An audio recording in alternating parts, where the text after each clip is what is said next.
It began on the crime scene in Hanover. Fresh pleas this evening from residents fed up about crime and calling for a drastic and immediate strategy to stem the bloodshed. The cries come in the wake of Monday's quadruple killing in Mount Carmel, 4 members of one family murdered. The recent killing has more residents contemplating moving out of the area as they now fear for their own lives. We'll be back to that story from TVJ's Herman Green in a moment.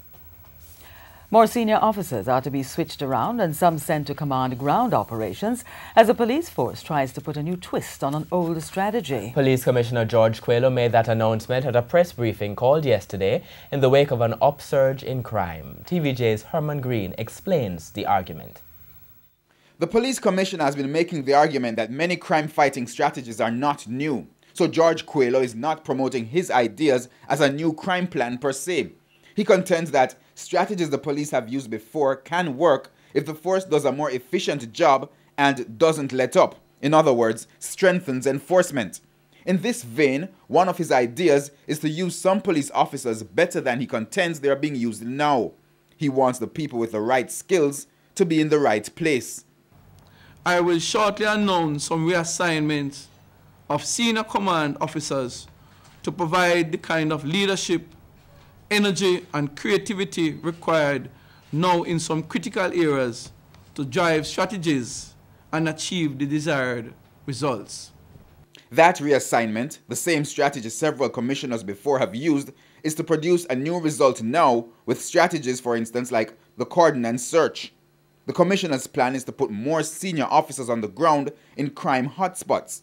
The problem with more boots on the ground is the potential for more confrontations between the police and the people.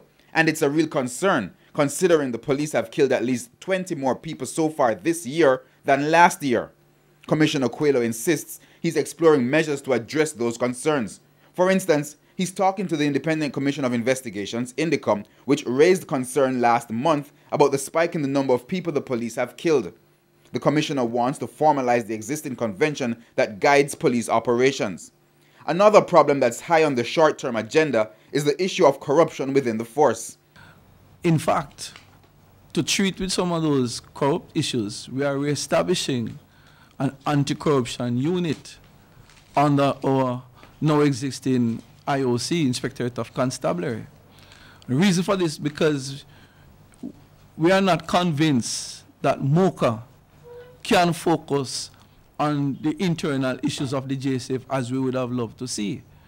He says the changes come as part of the drive to improve the public's trust in the police, and he says to do that, the police must have set procedures which hold officers accountable. Herman Green, TVJ News.